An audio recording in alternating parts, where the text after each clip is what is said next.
ایک قانون کا پروسیجر کو فالو کرنا ہوگا. اور نواز شریف صاحب کے خلاف جو بغاوت کے مقدمے اس طرح یہاں قائم ہوئے ہیں, جو لینگویج وہ کہہ رہے ہیں میرے لیے یوز کی جا رہی ہے پولیٹیکلی پروسیکیوشن کی, تو شاید وہ اپنے ہیومن رائٹس کے لیے کو کیس بنا کے واپس لائیں. کوئی سیریس اٹیمپٹ کر رہے ہیں آپ لوگ اس بارے میں؟ نہیں, کوئی مشکل نہیں ہے. نواز شریف کے خلاف جو معاملہ ہے وہ پہلے مرحلے سے دوسرے مرحلے میں داخل ہو گیا. پہلے مرحلے میں ہم نے اپلیکیشن ڈیپوٹیشن کی ڈال دی تھی, ہم نے ان کو خط لکھ دیا تھا. اب وہ ہوم سیکرٹری جو ہوم آفس ہے اس کا اس کے اوپر غور شروع ہو گیا ہے. اور جس طریقے سے اس وقت یو کے کی ایک پوری دنیا میں بن رہا ہے کہ وہ منی لانڈرنگ کا ہب بن گیا ہے, پوری دنیا سے لوگ وہاں آتے ہیں, اس کے اوپر ان کی اپنی پالیسی بھی اب یہی ہے کہ کرمنلز کو وہ وہاں پہ نہیں رکھ رہے. تو میرا خیال نواز شریف صاحب کو انشاءاللہ وہ 15 جنوری سے پہلے بھیج دیں گے واپس. رائٹ, بہت شکریہ فواد صاحب, ہمارے ساتھ موجود تھے. 15 جنوری سے پہلے آپ کہہ رہے ہیں نواز شریف صاحب واپس بھیج دیں گے. ملیکہ بخاری صاحبہ, بیرسٹر محسن رانجھا صاحب, لیفٹیننٹ جنرل ریٹائرڈ امجد شعیب صاحب پروگرام موجود ہے. لیکن اس سے پہلے میں آج آپ کو پریس کانفرنس کی ایک کلپ سنوا دیتا ہوں. D G I S P R نے بڑی اسٹرانگ گفتگو کی اور ایاز صادق صاحب کے اس بیان کو بالکل من گھڑت اور رد کیا, جس کے اندر جس کی پاکستان ہندوستانی میڈیا میں پاکستان کی بڑی ہرزہ سرائی ہو رہی ہے اور بڑا مذاق ہو رہا ہے اس اسٹیٹمنٹ کو لے کے. سیاق و سباق سے ہٹ کے کیا جائے یا ویسے کیا جائے, اسٹیٹمنٹ جو تھی بہت ڈیمیجنگ تھی. D G I S P R نے آج کیا کہا, سن لیتے ہیں. ایسا بیان دیا گیا جس میں قومی سلامتی سے منسلک معاملات کی تاریخ کو مسخ کرنے کی کوشش کی گئی. پلوامہ واقعے کے بعد پاکستان کے خلاف جارحیت کی, جس میں نہ صرف انہیں منہ کی کھانی پڑی بلکہ انہوں نے پوری دنیا میں ہزیمت اٹھائی. دشمن کے جہاز جو بارود پاکستان کے عوام پر گرانے آئے تھے, ہمارے شاہینوں کو دیکھتے ہی بدحواسی میں خالی پہاڑوں پر پھینک کر چلے گئے. اس کے جواب میں پاکستان نے اعلانیہ ہندوستان کو دن کی روشنی میں دشمن کے 2 جنگی جہاز بھی مار گرائے. ونگ کمانڈر ابھینندن کو گرفتار کر لیا گیا. ہمیں ہندوستان کے خلاف واضح فتح نصیب ہوئی. ونگ کمانڈر ابھینندن کی رہائی اور ایک ذمہ دار ریاست کے میچور رسپانس کے علاوہ کسی اور چیز سے جوڑنا انتہائی افسوسناک اور گمراہ کن ہے. یہ دراصل پاکستانی قوم کی ہندوستان پر واضح برتری اور فتح کو متنازع بنانے کے مترادف ہے, اور یہ چیز کسی بھی پاکستانی کے لیے قابل قبول نہیں. ایسی منفی بیانی کی براہ راست قومی سلامتی پر اثرات ہوتے ہیں, اور ان چیزوں کا دشمن انفارمیشن ڈومین میں بھرپور فائدہ اٹھا رہا ہے, اور اس کی جھلک آج آپ سب انڈین میڈیا پر دیکھ سکتے ہیں. یہی بیانیہ ہندوستان کی شکست اور ہزیمت کو کم کرنے کے لیے استعمال کیا جا رہا ہے.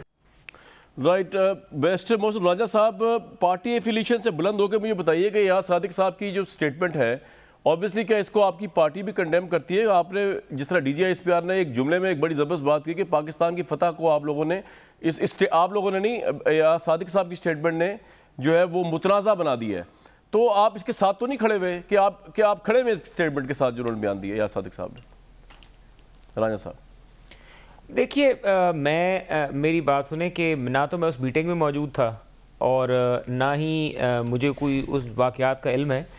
ایک بات یہ ہے کہ میں اس چیز کا قائل ہوں کہ میں یہ جب سے گفتگو ہوئی ہے ہماری یہ رائے رہی ہے کہ جب سے یہ غداری کے سرٹیفکیٹس بانٹے جا رہے ہیں اور اداروں کے ساتھ تعلقات کے حوالے سے گفتگو جاری ہے اور این آر او کے نعرے لگائے جا رہے ہیں, اور پھر اس کے بعد میٹنگز کا جو انڈور میٹنگز ہوتی ہیں ان کا ریفرنس دے کے اپوزیشن کو لتاڑنے کی جو کوشش کی جاتی ہے, یہ پروووکیشن جو ہے, یہ انسٹیگیشن جو ہے, یہ ساری کی ساری آتی ہے گورنمنٹ کی طرف سے.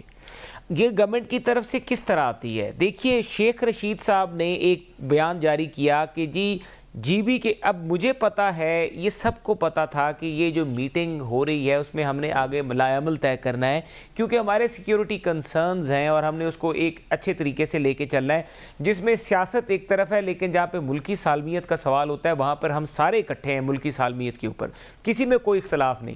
جب ملکی سالمیت کے حوالے سے ایک میٹنگ ہوتی ہے تو شیخ رشید صاحب ایک خود ساختہ جو سپوکس پرسن بن کے سامنے آ جاتے ہیں اور وہ اس میٹنگ کے حوالے جات دیتے ہیں, گفتگو بتاتے ہیں. لیکن رانجھا صاحب مجھے ایک بات بتائیے کہ میں کہتا ہوں گورنمنٹ نے بڑی زیادتی کی ہوگی آپ کے ساتھ, یہ بات اٹھائی ہے رانجھا صاحب گورنمنٹ نے بڑی زیادتی کی ہوگی, پرووک کیا ہوگا, لیکن یہ جو بیان ہے یہ تو پاکستان کے لیے ڈیمیجنگ ہے یار. یہ تو آپ کو یہ دیکھنا چاہیے کہ آپ گورنمنٹ کے استحصی کریں, یہ ملیکہ بخاری صاحبہ بیٹھی ان کی پالیسیز کی دھجیاں اڑا دیں, لیکن پاکستان کے طرف بات آنے دیں. جی پلیز. کامران صاحب, کیا جی بی کے ایشو پہ جو شیخ رشید صاحب نے بات کی تھی, جو ہم جی بی میں ہماری حکمت عملی تھی, میں تو سمجھتا ہوں کہ گفتگو بھی یہاں پہ نہیں ہونی چاہیے. کیا اس سے ہمارے کاز کو نقصان نہیں پہنچا؟ مجھے یس اور نو میں جواب دیں. یار دیکھیں وہ معاملہ جو انٹرنیشنلی جس کے بعد کشمیر میں ایک گفتگو ہوئی، مجھے بتائیں نا، میں یہ نہیں کہہ رہا 2 wrongs make 1 right، جی یہی میں کہنا لگا، میں یہ تو حق رکھتا ہوں کہ میں یہ تو 2 wrongs cannot make 1 right، لیکن میں یہ حق تو رکھتا ہوں کہ اگر حکومتی طرف سے غلطی ہوتی ہے اور اس غلطی کے اوپر میڈیا جو ہے وہ حکومت کے نمائندوں کی بھی اس طرح تنقید کرے۔ میں آپ کو ایک اور واقعہ بتاتا ہوں فروغ نسیم صاحب کا۔ فروغ نسیم صاحب نے قائمہ کمیٹی کے اجلاس میں کلبھوشن والے آرڈیننس کے میٹنگ کے دوران ایک الزام لگایا مسلم لیگ نون کے اوپر۔ میں نے ٹیلی فون پہ اٹارنی جنرل اس وقت کے جو تھے یا special assistant to prime minister تھے ان سے کلیریفیکیشن لے لی، بٹ اگر میں وہ ڈسکشن وہاں پہ میٹنگ میں کرتا تو مجھے پتا تھا کہ وہ ملکی سالمیت کا بات ہے۔ 2018-16 میں بھی نیشنل سیکیورٹی تو وہی تھی جو پاکستان کی آپ ساری وہی باتیں کر رہے ہیں، آپ وجہ فرما رہے ہیں کہ آپ یہ نہ کرتے، اور آپ شیخ رشید صاحب کا بھی کہہ رہے ہیں کو نہیں کرنا چاہیے تھا۔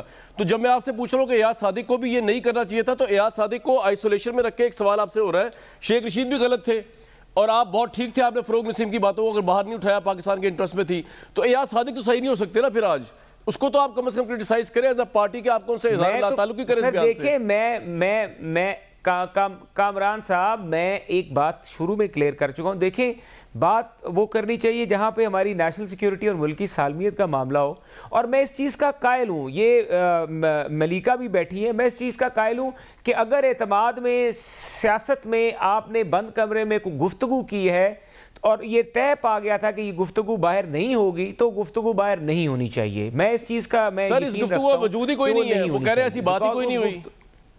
فواد چودھری بھی کہہ رہے ہیں، D G I S P R بھی کہہ رہے ہیں، اسد عمر بھی کہہ رہے ہیں، D G I S P R بھی کہہ رہے ہیں۔ اب اس کا جواب تو ایاز صادق صاحب ہی دے سکتے ہیں، میں تو دے نہیں سکتا۔ رائٹ، میں تو یہی کہوں ملیکہ صاحبہ آپ ان کو اتنا پرووک کیوں کر رہے ہیں، سے ریلیٹڈ ہے نہیں ہونی چاہیے باہر، آپ اتنا پرووک کیوں کر رہے ہیں ان کو کہ اس کے بعد ایاز صادق صاحب جو ہے وہ ریاست پہ چڑھ دوڑے ہیں، انہوں نے ہمارے اتنی بڑی وکٹری کو کنٹروورشل بنا دیا اپنی ایک سٹیٹمنٹ سے، آپ اتنا پرووک کیوں کر رہے ہیں انہیں؟ جی تھینک یو کامران۔ دیکھیں کامران، پہلی بات تو یہ ہے کہ راجہ صاحب جو بات کر رہے ہیں کہ قومی سلامتی کے ایشو کے اوپر سب یک زبان ہیں، انفارچونیٹلی ان کی پارٹی کا جو بیانیہ اور رویہ ہے پچھلے کچھ مہینوں سے اور پچھلے مہینے سے ان کے جلسوں کے تھرو اس سے نظر آ رہا ہے، یہ واضح ہو رہا ہے کہ پاکستان کی قومی سلامتی کے ایشو کے اوپر یہ ریڈ لائن کراس کر چکے ہیں۔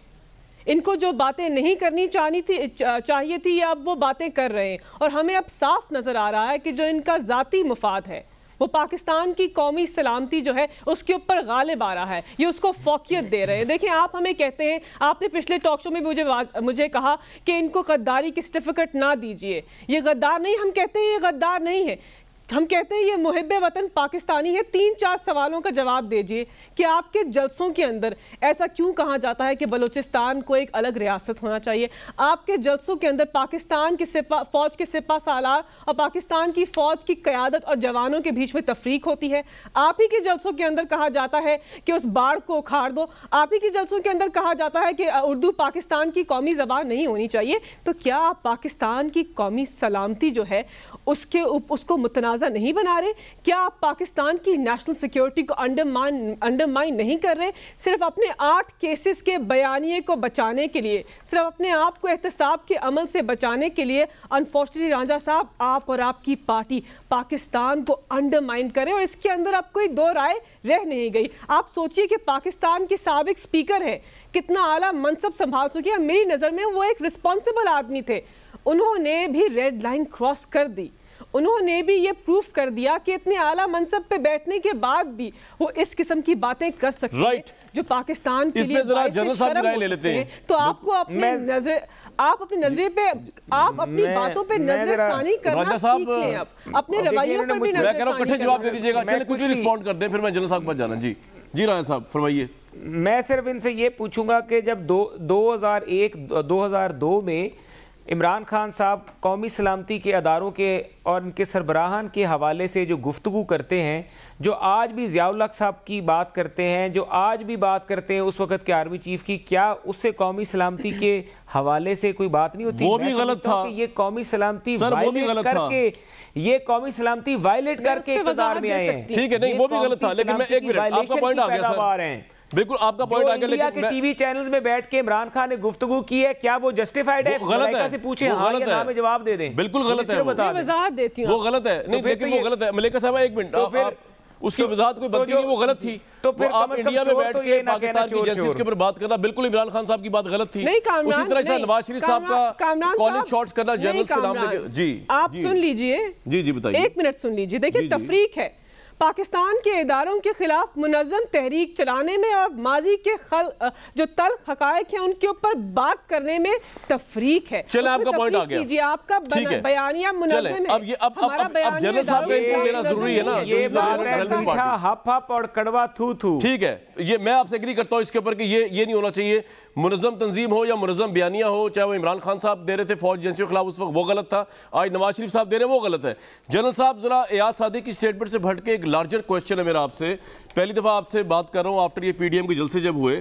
آپ کو لگتا ہے اس طرح ملکہ بھی کہہ رہے ہیں کہ پاکستان کی قومی سلامتی کے ایشو پر پی ڈی ایم خاص طور پر نون لیگ نے ریڈ لائن کو کراس کیا ہے، اور یہ نون لیگ کا بیانیہ جس کے اندر وہ کہہ رہے ہیں جی فوج کو تو ہم کچھ نہیں کہہ رہے لیکن سپر سالار کو اور D G I S I کو ٹارگٹ کر رہے ہیں. کیا اس سے آپ کو لگتا نہیں کہ پاکستان، یا آپ کو لگتا ہے کہ یہ دو ڈیفرنٹ چیزیں ہیں، یا آپ کو لگتا ہے پاکستانی فوج پوری کی پوری کو کانٹروورشل کرنے کی کوشش کی جا رہی ہے پی ڈی ایم کے بیانیے سے؟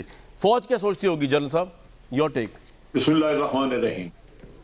دیکھیے اپنے اپنے مقاصد جب حاصل کرنے ہوتے ہیں تو اکثر سیاستدان یہ فوج کے خلاف بات چیت کر کے اس وقت اپنا گزارا چلاتے رہیں.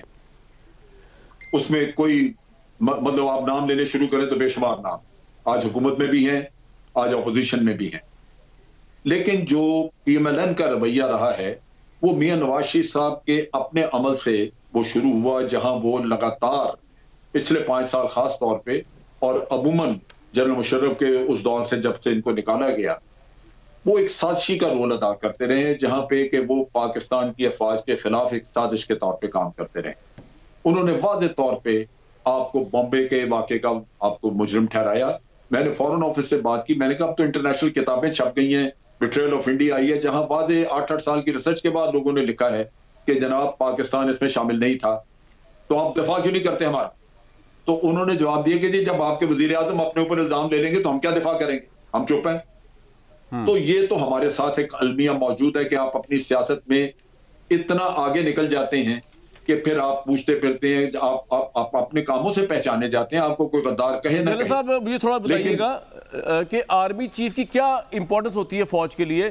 کیا یہ اتنا ایزی ہے، کنوینئنٹ ہے، جس طرح کہ نواز شریف صاحب بھی کہہ رہے ہیں اور پی ڈی ایم بھی کہہ رہی ہے کہ جی ہم جنرل کے کچھ کرداروں پہ کرٹیسزم کر رہے ہیں، پوری فوج پہ نہیں کر رہے. آرمی چیف کی کیا مرکزیت ہے پاکستانی فوج کے لیے؟ دیکھیں آرمی چیف جو ہے وہ فوج کی اپنی سوچ سے ہٹی کام بات کر سکتا. کور کمانڈرز اس کو فیڈ کرتے ہیں، کور کمانڈرز کے ساتھ ایکسٹینسو ڈسکشنز ہوتی ہیں اور ایک یونانیمس فیصلہ ہوتا ہے جس کے تحت آرمی چیف آگے چلتا ہے. ایکچولی خرابی یہی ہے ساری جو میاں صاحب کی ریڈنگ میں ہے. میاں صاحب بڑی محنت کر کے 2-4 سال کی ریسرچ کے بعد اگر ایک آرمی چیف کو وہاں پہ سلیکٹ کر کے لگاتے ہیں تو ان کا خیال ہوتا ہے کہ میں نے مہربانی کی، میں نے اس کو چیف بنا دیا، اب یہ میرا بندہ ہو گیا، اب میرے لیے یہ کام کرے گا، جبکہ وہ کرتا ہے ادارے کے لیے. تو یہ سمجھتے ہیں کہ یہ شاید پنجاب پولیس سے ڈیل کر رہے ہیں کہ جس کو آئی جی بنا کے بھیج دیا تو اب وہ ان کا بندہ ان کا غلام ہو گیا. وہ ہوتا نہیں، کیونکہ وہ ادارے کا تابع ہے، ادارے میں اس نے جا کے جواب دہی کرنی ہے ان کور کمانڈرز کو. یہی قصہ ہوا تھا اس میں، جہاں آپ کو یاد ہوگا کہ آصف غفور نے ایک ٹویٹ ایسی کر دی تھی جس میں اس نے کہا تھا کہ اٹ از ناٹ ایکسیپٹیبل. یہ مسئلہ یہی تھا کہ وہ کور کمانڈر کے سامنے جب یہ گئے تو باجوہ صاحب بڑے عرصے سے کہہ رہے تھے کہ پرائم منسٹر نے انکوائری آرڈر کی بھی ہے، اس پہ ایکشن ہوگا، یہ لوگ اس میں ذمہ دار ہیں. لیکن جب آیا اصل قصہ تو آپ نے کہا جی پرویز رشید کے خلاف تو ہم نے پہلے ایکشن کر لیا تھا، باقیوں کے خلاف ایکشن نہیں. تو وہ انہوں نے کہا جی ایکسیپٹیبل نہیں، جو کہ کنڈیم کیا گیا، صاحب ہم نے بھی کیا. لیکن چیز یہ ہے کہ باجوہ صاحب یہ رو رہے تھے کہ میں کور کمانڈروں کو کہتا ہوں کہ ایکشن ہوگا، تو پرویز رشید کے خلاف تو ایکشن انہوں نے ایکشن ہو نہیں رہا. تو پرویز رشید کے خلاف تو ایکشن کیا ہوا تھا انہوں نے انکوائری سے پہلے، پھر انکوائری آرڈر کرنے کی ضرورت کیا تھی اگر آپ نے باقی لوگوں کو اسی طرح ہی چھوڑ دینا، ان پہ ایکشن نہیں کرنا. تو یہ وہ چیزیں ہیں جو کہ سر ریڈ لائن کراس کر رہا ہے پی ڈی ایم آپ کے نزدیک؟ جو جلسے آپ نے 3 دیکھیں قومی سلامتی کو لے کے، یہ دیکھیں یہ جو واقعہ ہوا یہاں پہ گجرانوالہ میں اور پھر اس کے بعد یہاں پہ کوئٹہ والا، یہ تو بہت ریڈ لائن انہوں نے کراس کی ہیں. یہ تو ملک کو بالکل آپ سر ایک بریک کے بعد تفصیلاً بات کریں گے. اگر تو نواز شریف صاحب اور نون لیگ کی ریڈنگ غلط ہے تو میں رانجھا صاحب سے پوچھوں گا کہ پھر بیسکلی آپ اس الائنس کو کہاں لے کے جا رہے ہیں، اور آپ جو دعویٰ کر رہے ہیں جنوری اور دسمبر تک کا حکومت کو کھاڑ پھینکیں گے، کوئی جمہوری طریقہ تو نظر آ نہیں رہا، اور اگر آپ اداروں کے ساتھ لڑائی لڑنے کے بعد آگے لے جانا چاہ رہے ہیں تو پھر کیوس ہے، یہ تو بہت بڑا کیوس ہے۔ ایک بریک کے بعد ہی واپس آتے ہیں۔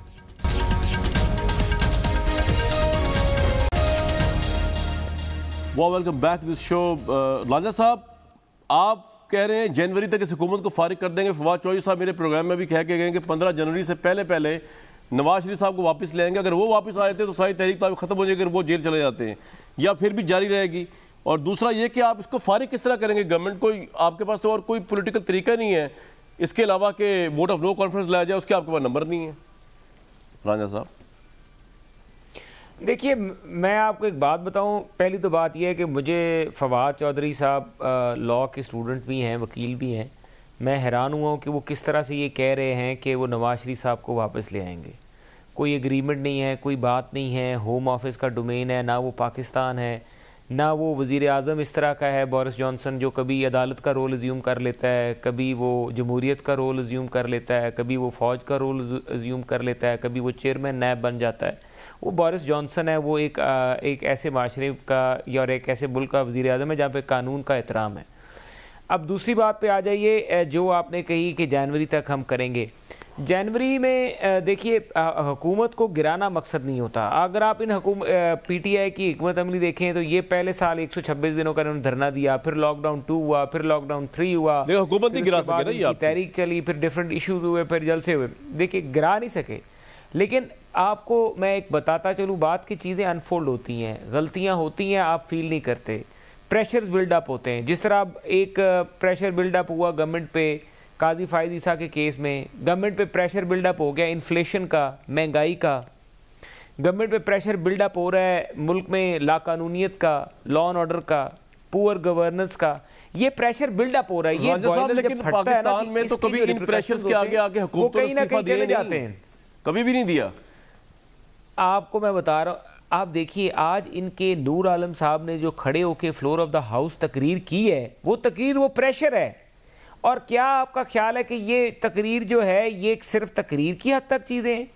آپ ان کی پیچھے صفوں میں بیٹھے ہوئے بندوں کے ساتھ جا کے گفتگو کریں، سوائے چند ایک لوگ جو بینیفیشری ہیں، جو وزارتیں لے کے بیٹھے ہوئے ہیں یا کوئی عہدے لے کے بیٹھے ہوئے ہیں، ان کے علاوہ جو ان کی general M P As M N As ہیں، نہ ان کے پاس ڈیولپمنٹ کے کوئی فنڈز ہیں، نہ وہ حلقے میں لوگوں کو منہ دکھا سکتے ہیں، نہ وہ عوام کو ڈیلیور کر سکے ہیں، تو ان کے اوپر عوام کا بڑا پریشر ہے، وہ ڈس ہارٹ ہو گئے ہیں۔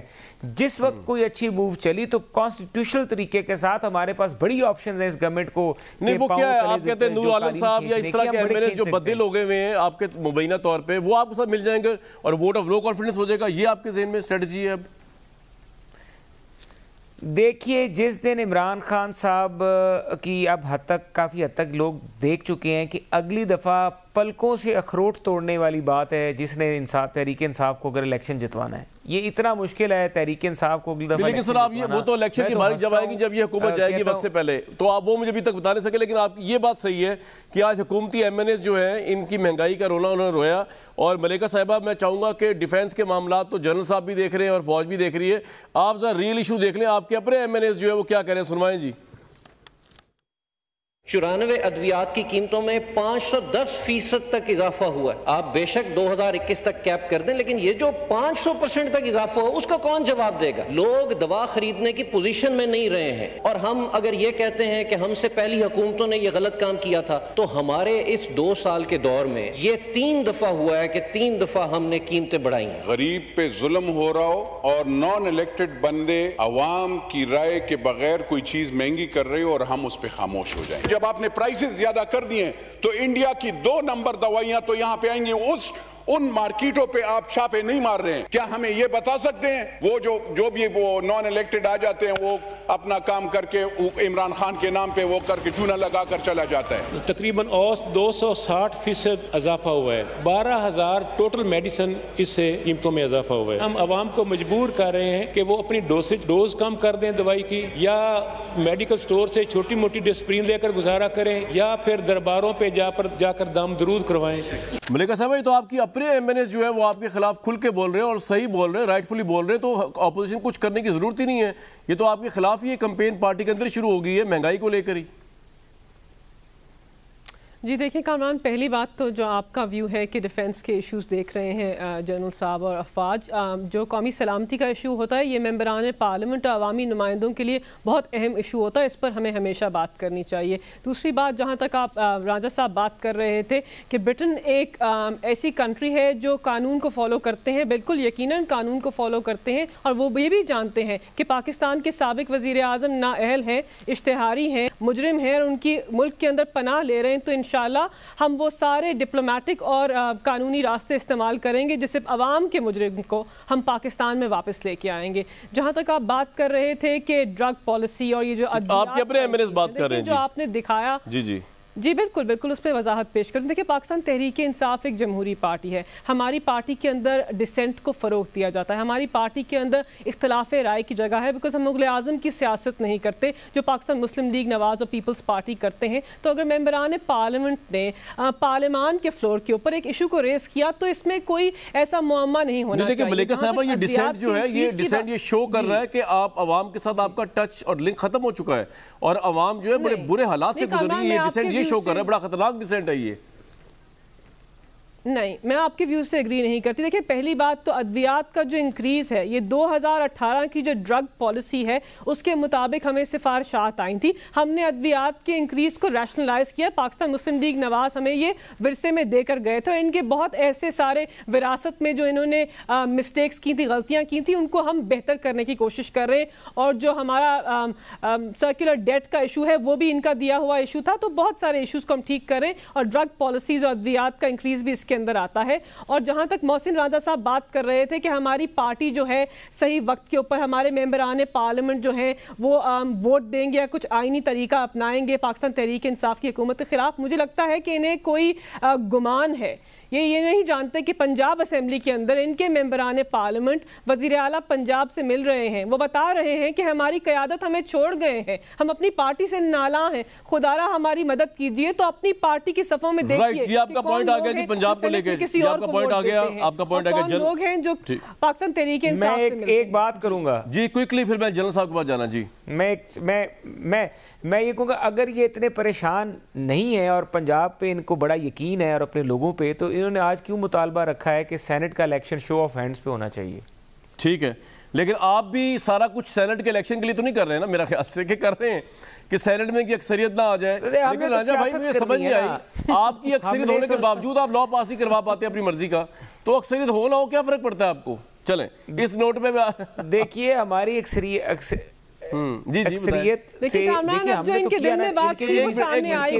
20-25 لوگ جو تھے، ان کے 20-25 لوگ بھی مسنگ ہیں، اور بل ان کی طرف سے آج بابر اعوان صاحب نے پیش کیا ہے، اس کا مطلب ہے ان کو شک ہے اپنے ممبران پہ کہ وہ ان کو جنرل صاحب کے پاس جاؤں گا۔ جنرل صاحب آپ کے نزدیک یہ جو پی ڈی ایم کا سارا وہ ہے شکوہ، وہ شکوہ بھی کرتے ہیں مولانا فضل الرحمان، وہ شکوہ یہ بھی کر رہے ہیں کہ جی اسٹیبلشمنٹ جو ہے وہ بہت زیادہ ان کے ساتھ کھڑی ہوئی ہے، ان کے ناجائز کاموں کے ساتھ کھڑی ہوئی، سیاسی ناجائز کام، مہنگائی ہے، کچھ اور ہے، تو وہاں پہ بھی ان کو سپورٹ دے رہی ہے۔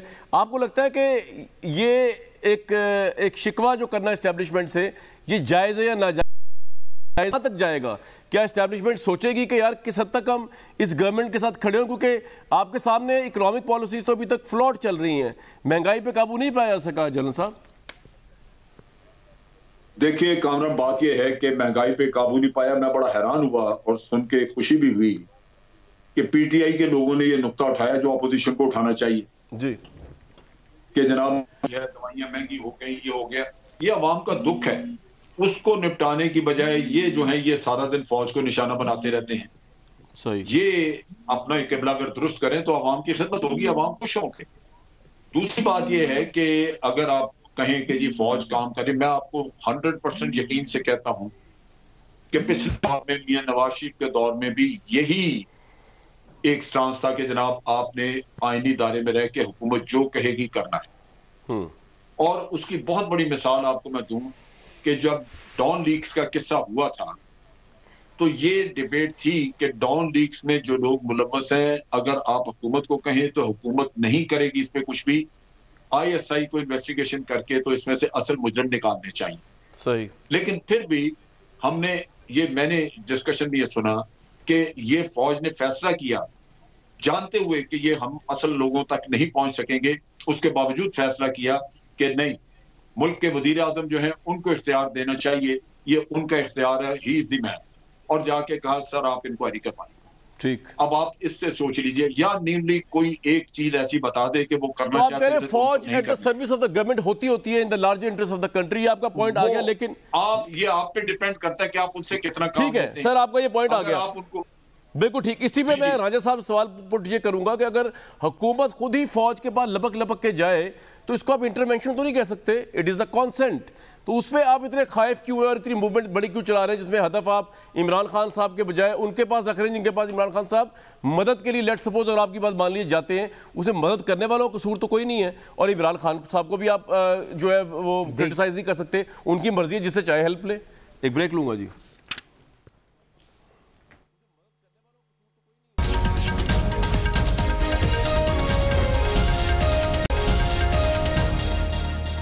راجہ صاحب، حکومتیں جو ہیں وہ آرمی سے کہتی ہیں ان کے لیے، گورنمنٹ کے لیے جہاں جہاں ریلیف چاہیے ہوتا ہے، جہاں وہ ان کا بس نہیں چل رہا ہوتا، راحیل شریف صاحب سے سہولت کاری کروائی دھرنوں میں نواز شریف صاحب نے، سعودی عرب سے تعلقات کے لیے بھیجا گیا۔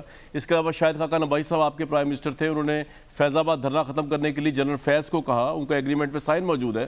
تو اگر پاکستان کے جو موجودہ پرائم منسٹر ہے وہ بھی آرمی چیف سے یا فوج سے مدد لیتے ہیں گورنمنٹ کو چلانے کے لیے، یا ملکی معاملات کو کہیں بھی جب پھنس جاتے ہیں، ابھی نئے نئے آئے، تو اس میں اتنی بڑی کمپین کرنے کی کیا ضرورت ہے پی ڈی ایم کو کہ آپ کہیں گے ہم اکھاڑ پھینکیں گے، اسٹیبلشمنٹ کا رول نہیں چاہیے؟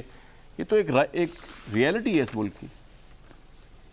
راجہ صاحب دیکھیے، جو بات ہے کہ آرمی چیف کی انوالومنٹ ہوتی ہے ایشوز میں، لیکن آپ یہ دیکھیے کہ اس میں کچھ نہ کچھ قابلیت وزیر اعظم کی بھی ہوتی ہے۔ اب آپ نے یہ کہا کہ ابھی نیا ہیں، اناڑی ہیں، چلیں یہ تو ایڈمیٹڈ فیکٹ ہے، لیکن پاکستان کو اس اناڑی کا جو خمیازہ میں نے آپ کے ورڈز کو تھوڑا چینج کریے، اس کا خمیازہ جو ہمیں بھگتنا پڑ رہا ہے، جو پاکستان کی قوم کو بھگتنا پڑ رہا ہے، اس کی تو قیمت ہم ادا ہی نہیں کر سکیں گے آئندہ 2 سال یا 3 سال میں کیا ہوگا۔ میں ایک بات آپ کو واضح بتا دوں،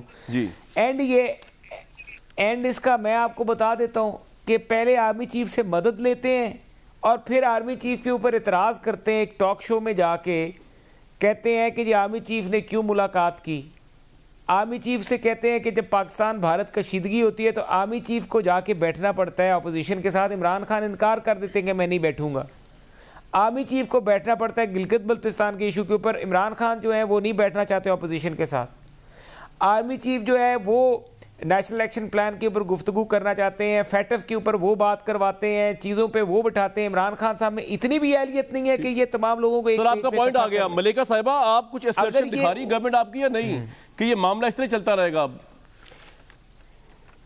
دیکھیں کامران، پہلی بات تو یہ ہے کہ ان کے جو کرپٹ نااہل وزیر اعظم ہیں ان کا خمیازہ پاکستان کی عوام بھگت رہے ہیں۔ ہم جانتے ہیں کہ جب ملک کا منتخب وزیر اعظم کرپٹ ہوتا ہے اور پاکستان کی عوام کے پیسوں کو چوری کرتا ہے تو عوام کا جو فیوچر ہے وہ کیسے سٹیک پہ ہوتا ہے، پہلی بات تو یہ۔ دوسری بات جو آپ نے کی کہ لپک کر ہم جاتے ہیں آرمی چیف سے مدد مانگنے، میں واضح کر دوں کہ آرمی چیف اور پاکستان کی جو افواج ہے وہ پاکستان کی ریاست کا اہم ادارہ ہے، ان سے ہم معاونت مانگتے ہیں پاکستان کے نیشنل ایشوز کے اوپر، اور یہ کوئی غیر آئینی چیز نہیں، آئین کے اندر بھی معاونت کا طریقہ درج ہے۔ اور اگر پاکستان کی سول اور عسکری قیادت مل بیٹھ کر ان سے کچھ ایشوز ریزالو کروانا چاہتے ہیں، ان کو عزت دیتے ہیں، تو اس میں کیا غلط بات ہے؟ اگر جی بی کے ایشو پر آپ کو بلاتے ہیں، آپ باہر آ کر بتائیے نا، یہ بھی تو ایک سٹیک ہولڈر ہے نا، عوام کا مینڈیٹ لے کے آئے ہیں۔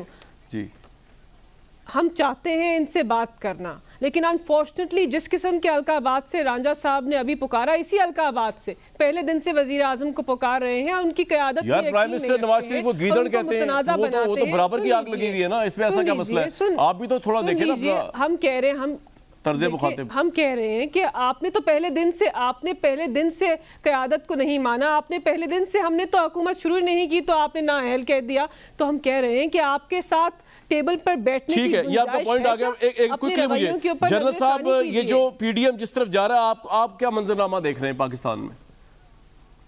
دیکھیں، میرا اپنا خیال ہے، میں چاہوں گا کہ ان دونوں سائڈز کو اپنی ایک ورکنگ ریلیشن شپ بنا کے رکھنی چاہیے، کیونکہ دونوں ہی عوام کے مفادات سے دور ہٹ رہے ہیں۔ عوام کا مفادات اپنی جگہ پہ وہ موجود ہیں اسی طرح ہی،